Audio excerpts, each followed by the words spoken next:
to BBAA and will be presenting to you the transports of delight. Here I have Shivam Agarwal, Piyush Tanwani, Samar Dhruvanka, and I am Jatanas Jain, and we will be presenting and discussing the chapter Transports of Delight by Manjula Padmanabhan.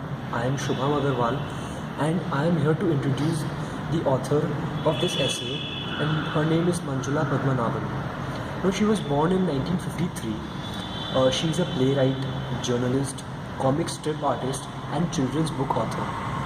She was born in Delhi to a diplomat family in 1953. She went to boarding school in her teenage years.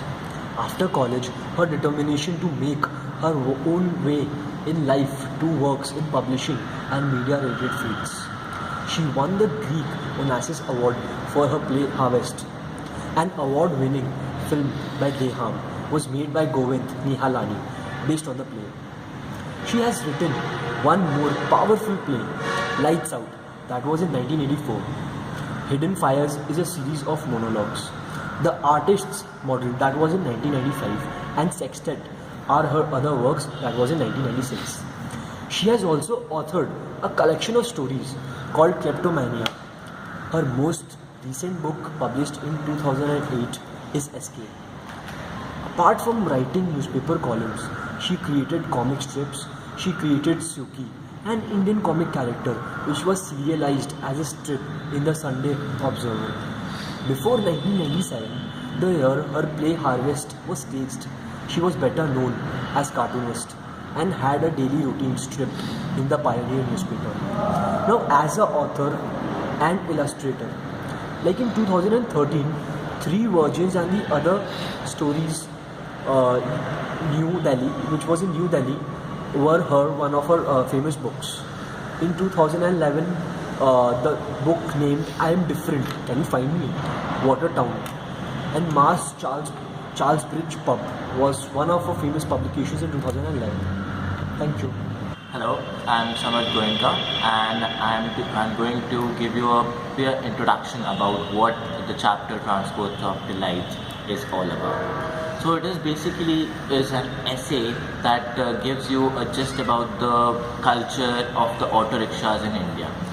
So what the storyteller tells about in the essay is that the culture of the auto rickshaws in India is pretty bad according to her. It's like she makes funny tales about them and says that these auto rickshaws are traveling from place to place in an auto rickshaw.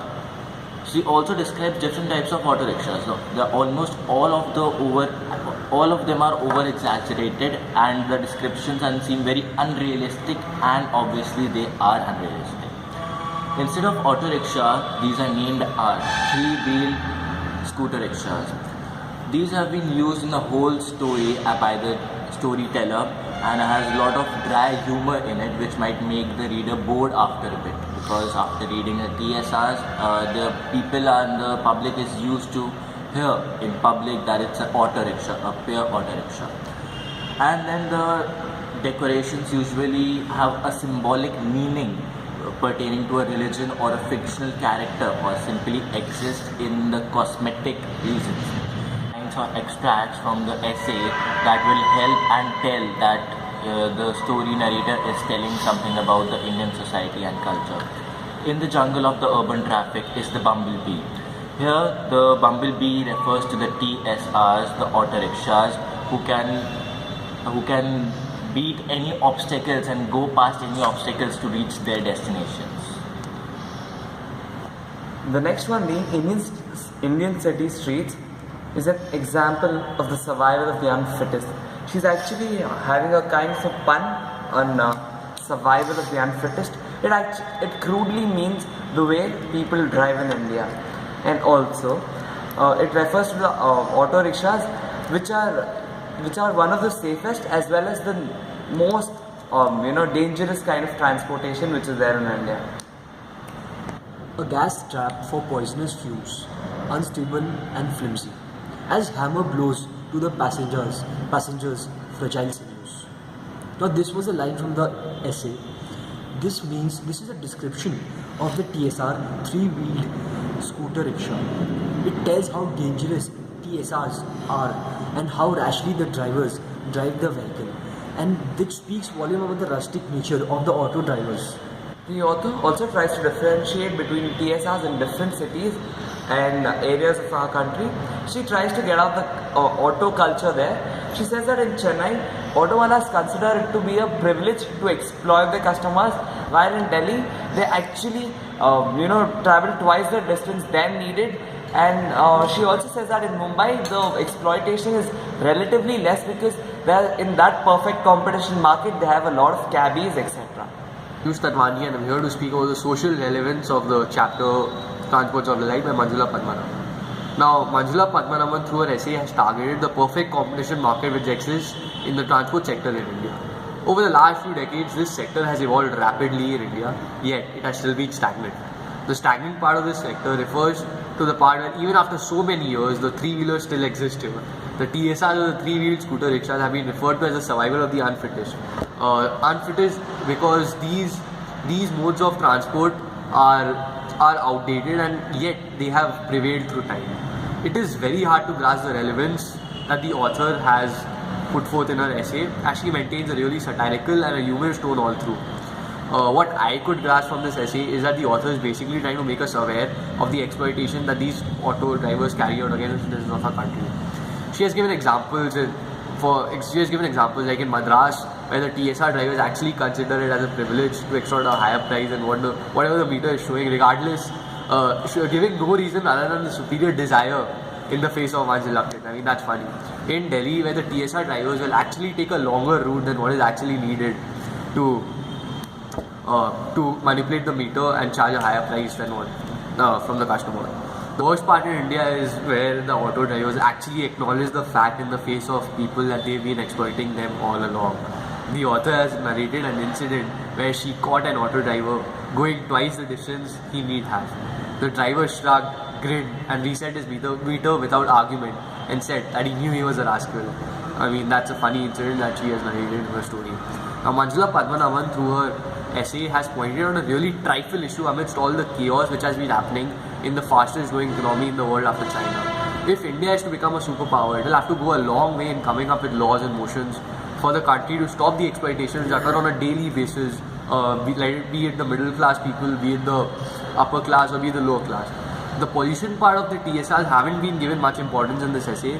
If you'll see, most of the TSRs have converted to LPG, yet some still remain which create a lot of pollution in the country. These have to be eliminated if we are to achieve our dream of Swachh Bharat in our country, started by our Honorable Prime Minister Mr. Narendra Modi. That is what I could grasp from this essay, Transport Summary. Thank you. I am here to talk about the author's point of view. And what she really wants to convey to the readers. Now, as stated earlier, the author seems to mock the TSRs in our country through satire and subtlety. She seems to steam off all her frustrations through this essay. As we all can see, the topic of this essay is itself a pun, Transports of Delight. When you further indulge into the writings, it is revealed that the TSR drivers are not delightful at all. It is a light-hearted essay which will help bring a smile on the faces of the readers. Manjula Padmanabhan has used a lot of exaggeration in this essay. She has even gone to the extent of highlighting 8 types of really unrealistic autos which would function in the future. Maybe through this, she's really trying to tell us that this is not a dead end and there is really a scope for progress in this sector. Maybe she has done this in a really unconventional and subtle way, but nonetheless, in her mission to mock the auto rickshaw industry in India, she may have urged us to do something about this in the long run, which will be really beneficial to the country as a whole. And this is what I believe that the author is really want to convey to the readers. Opinion about this essay, speaking from the reader's point of view, is that after some point of time, the content is not that fascinating. Now, the writer of this essay, Manjula Padmanabhan, she has actually complicated a lot of things and which could be written in a simple manner.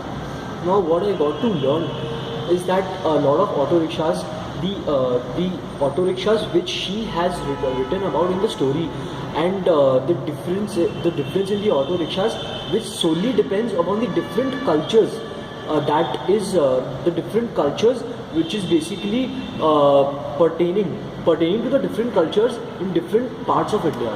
So she has basically compared the auto rickshaws and described the auto rickshaws to the different cultures of the different cities in India. Now, what I think is from this essay is that amidst all the chaos which has been happening in India, I mean, out of all the problems which exist, pollution, rape cases, murders, I mean, Manjula Padmanabhan has highlighted a really trifle issue when compared to all these problems. Yet when you see it in a different perspective, you will find that this actually is a problem which we should think about. I mean, everyone uses auto, TSR. Be it the middle-aged man, be it the high-class man when he doesn't have his Mercedes or his Jaguar, or be it the low-class man. Autos are pervasive throughout the country. So yeah, when you look at it that way, yeah, it is really an important issue, but not that important. What I feel about the essay as such is, after a point of time, you actually feel bored after the first reading. But as discussed in the video, there are a lot of point of views and perspectives that need attention. In my opinion, in the story, The Transports of Delight, the storyteller or the author has given a true insight into the reality of the Indian culture of how auto rickshaws really work in the country. They are she has mostly exaggerated, but she is true, and she is given the exact points what it actually is in the actual situation in the country. The auto rickshaws in Delhi charge in their amounts according to their will, and in other states like Madras, they have a privilege of charging extra amount, and it goes on. But the concept of having innovative auto rickshaws was really good, and I find the story really interesting. Thank our teacher, Mr. Arul Prabhakaran Gaspar, for giving us such an important topic which is going to help all of us. Secondly, thank you for viewing this video. Hope it was helpful.